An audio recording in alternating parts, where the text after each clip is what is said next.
So here we are, and we're talking about the counselor's role. What's the most important thing to you, Brant? I just think the counselors wear many different hats here at our school. Obviously, they work with students with scheduling and with counseling for them for personal issues that they might be having. But they wear many roles. And one of the most important things is how collaborative they are with the teachers, with the administration, and we have a great relationship with that here. We're very collaborative. There are many times where I'm the assistant principal, so I deal with a lot of attendance and discipline issues, but I also work with the counselors on those issues as well. And so we can look at the big picture involved with the student. Can you talk about what that looks like? Like how does that work here? We spend a lot of time physically together with the student. So if Brant has someone in his office that he's going to talk with, and we're going to get the parent on the phone, he'll invite one of the counselors over.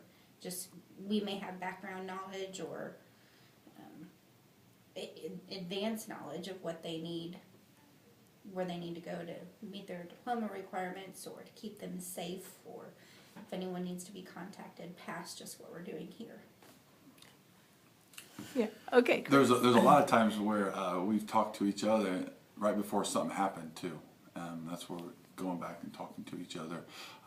We had an instance this week, I think, where Brant was about ready to talk to a parent, and I filled him in on something that happened earlier in the school day. So those things that we're accessible to each other, which that helps out a lot. There's just so many times where issues aren't in isolation. They are all related, and to look at the big picture with the student and just talk about what's going to help them. What do we need to do to help them? And many times it's not just an attendance issue or a discipline issue.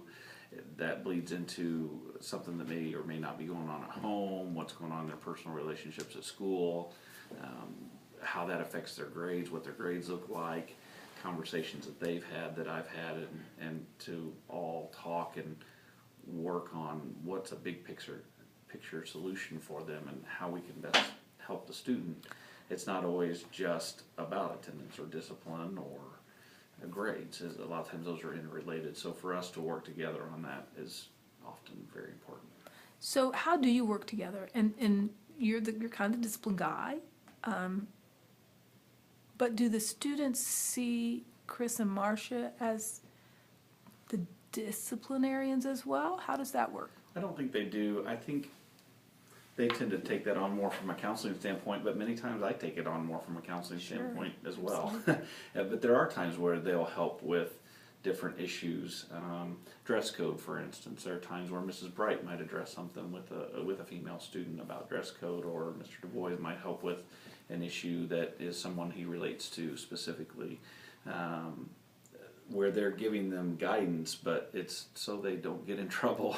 There are some times where I want them to talk to a student before they get to that point, because the point is not for them to be in trouble. The point is them to avoid the trouble, and we want the behaviors to not be repeated. So many times they'll help with that before it gets to my office. That's one of those things that I think they come to our office and they know they're not in trouble. If they go to his office, they know they could be in trouble. Gotcha. So that's one of the nice things. They know that, okay, I'm going to get talked to, but I'm not going to get in trouble if they come see Marcia or I.